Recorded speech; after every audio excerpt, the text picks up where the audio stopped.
Hello दोस्तों, स्वागत करते हैं आप सभी को आपके प्यारे से YouTube channel GSK online class में। तो आज हम सब पढ़ेंगे मेरे भाई और मेरे बहन। आज हम सब पढ़ेंगे क्लास 10th के लिए सोशल साइंस में इतिहास, जिसमें हम सब का आज पहली क्लास है, जिसमें हम सब पढ़ेंगे आज यूरोप में राष्ट्रवाद। क्या पढ़ेंगे मेरे दोस्त? यूरोप में राष्ट्रवाद।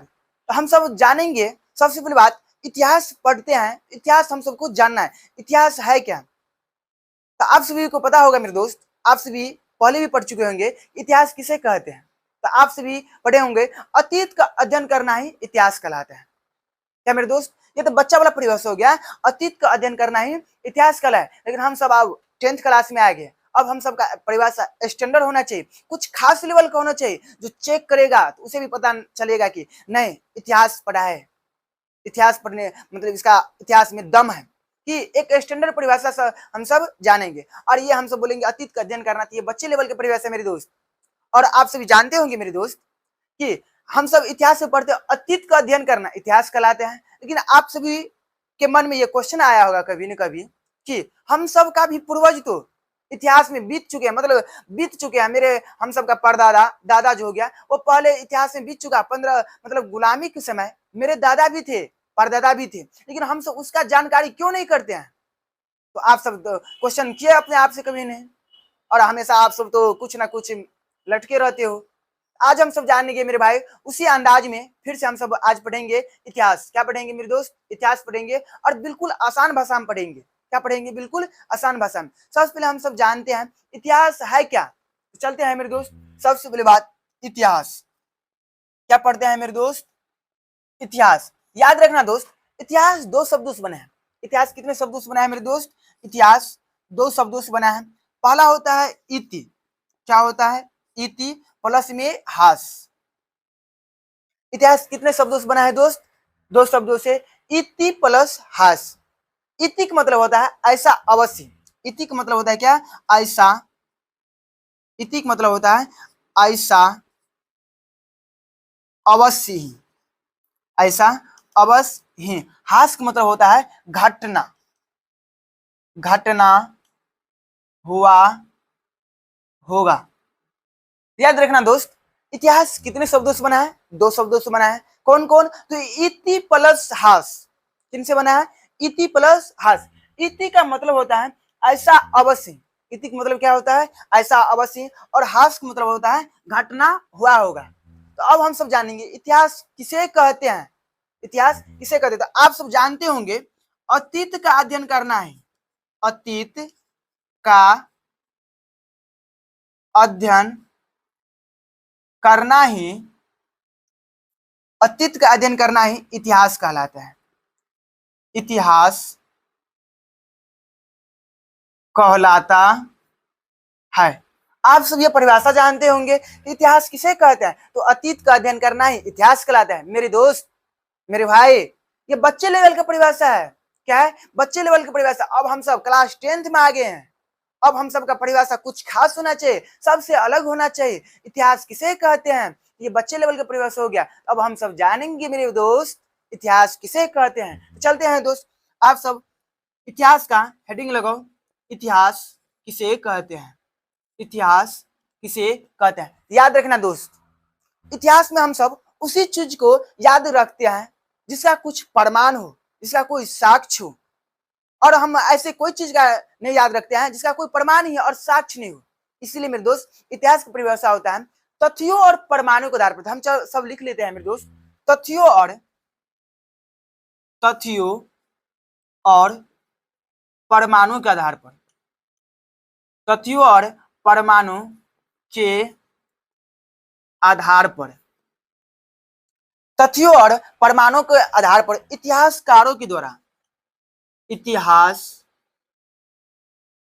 के द्वारा, इतिहासकारों के द्वारा तथ्यों और परमाणु के आधार पर इतिहासकारों के द्वारा, इतिहासकारों के द्वारा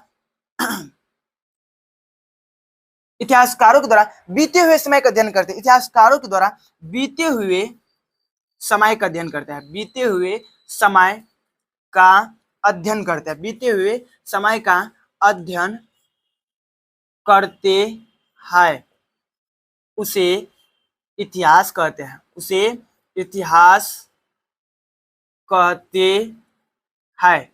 याद रखना दोस्त, इतिहास किसे कहते हैं हम सब बताएंगे तथ्यों और प्रमाणों के आधार पर। किसके आधार पर? तथ्यों और प्रमाणों के आधार पर इतिहासकारों के द्वारा बीते हुए समय का अध्ययन करते हैं, उसे इतिहास कहते हैं। अब सब आप बहुत ही सिंपल परिभाषा दोस्त, याद भी हो जाएगा, उम्मीद करते कि आप सब याद कर लेंगे। याद करना मेरे दोस्त, हम सबसे पहले जानेंगे इतिहास कितने शब्दों से बना है, तो 2 शब्दों से बना है। कौन कौन शब्द से? तो इति प्लस हास। कितने शब्दों से? इति प्लस हास। इति का अर्थ होता है ऐसा अवश्य, और हास का अर्थ होता है मेरे भाई घटना हुआ होगा। और आप सब बच्चे क्लास में पढ़ चुके होंगे इतिहास किसे कहते हैं, तो आप सब जानते होंगे अतीत का अध्ययन करना है इतिहास कहलाते हैं। अतीत का अध्ययन करना है क्या कहलाते हैं? इतिहास कहलाते हैं। लेकिन हम सब क्लास 10th में आ गए, इसीलिए हम सब कुछ स्टैंडर्ड परिभाषा के साथ चलेंगे।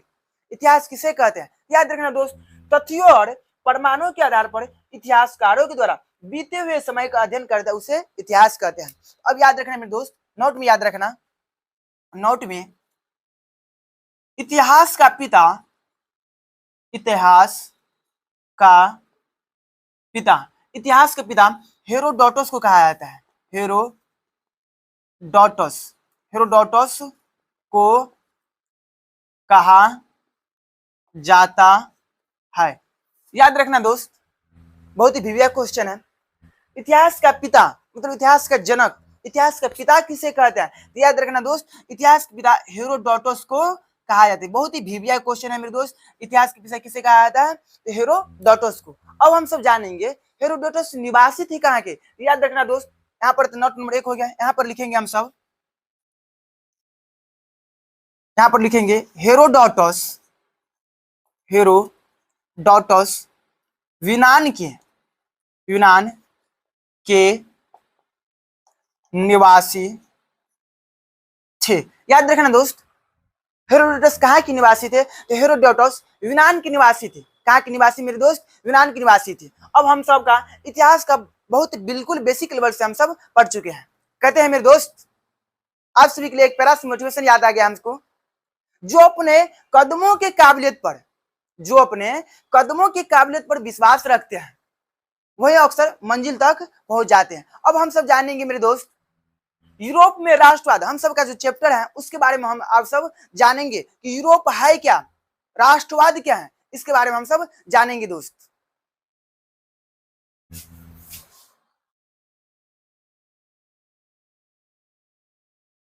अब हम सब जानेंगे दोस्त यूरोप है क्या, राष्ट्रवाद क्या है, इसके बारे में हम सब अब जानेंगे। सबसे पहले जानते हैं हम दोस्त यूरोप क्या है, तो चलते हैं दोस्त इसके बारे में हम सब कुछ जानते हैं। यूरोप क्या है, तो चलते हैं दोस्त।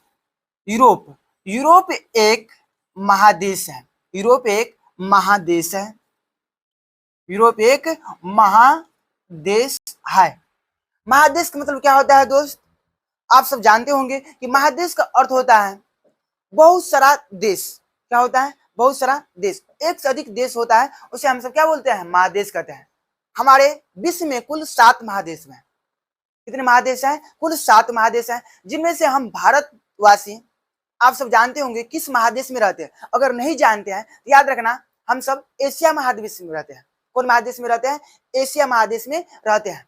और हम सब आज जानेंगे यूरोप महादेश के बारे में। किसके बारे में जानेंगे? यूरोप महादेश के बारे में। हम सब जानते हैं दोस्त यूरोप महादेश में कौन कौन सा देश आते हैं। याद रखना दोस्त, अगला स्टार्ट में हम सब जानेंगे यूरोप में, यूरोप में Italy, Italy, Germany, Italy, Germany, France, Parsa, Austria, Austria आदि देश आते हैं, आदि देश आते हैं। याद रखना दोस्त, सबसे पहले हम सब जाने यूरोप एक महादेश है। क्या है? यूरोप एक महादेश है।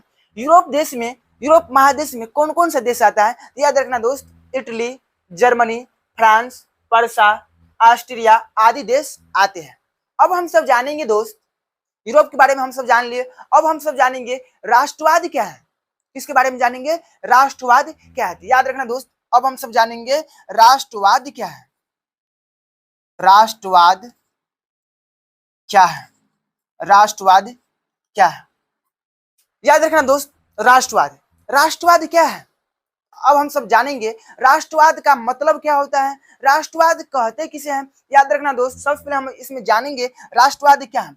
इसका परिभाषा होता है मेरे दोस्त, जो अपने देश के प्रति, जो अपने देश के प्रति, देश के प्रति सोच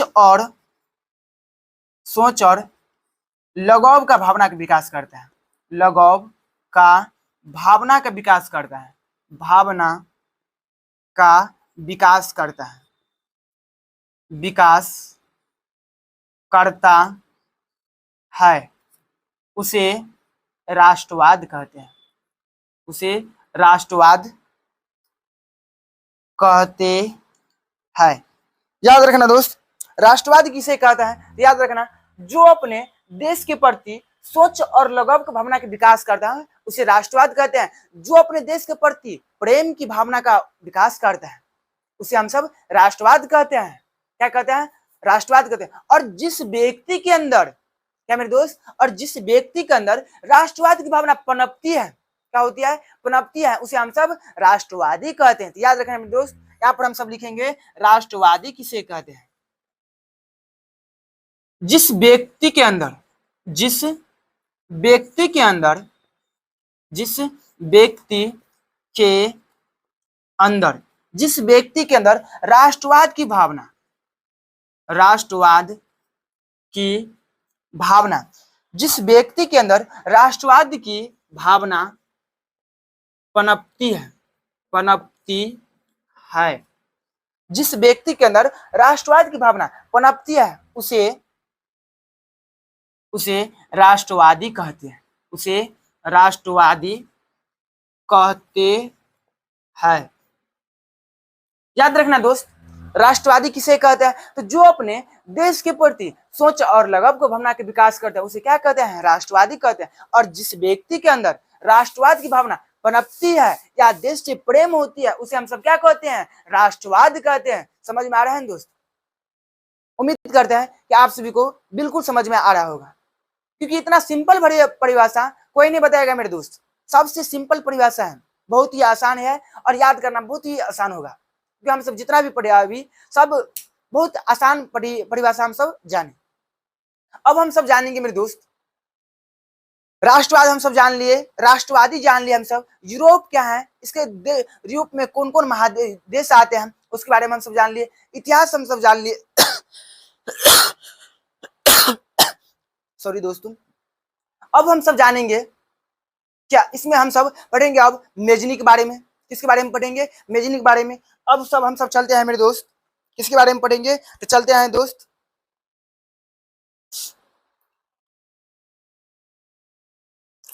अब हम सब इसमें पढ़ेंगे नेपोलियन बोनापार्ट के बारे में। किसके बारे में पढ़ेंगे? नेपोलियन बोनापार्ट के बारे में पढ़ेंगे। बहुत है मेरे दोस्त जिसमें हम सब बारी बारी से सभी का अध्ययन करेंगे। तो सबसे पहले हम सब जानेंगे मेरे दोस्त, इसमें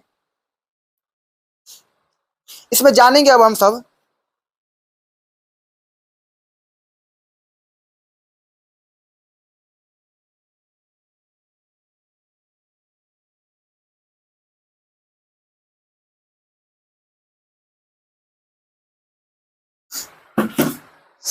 तब तक के लिए मेरे दोस्त जय हिंद। मिलते हैं फिर अगले वीडियो में, फिर से हम सब उसी अंदाज में लौटेंगे और अपनी तैयारी को मजबूत करने के लिए बहुत ही बेसिक लेवल से जानेंगे। थोड़ा सा काम आने के कारण दोस्त यही क्लास हम सब आज स्टॉप करते हैं। फिर मिलते हैं अगले वीडियो में, तब तक के लिए जय हिंद दोस्तों।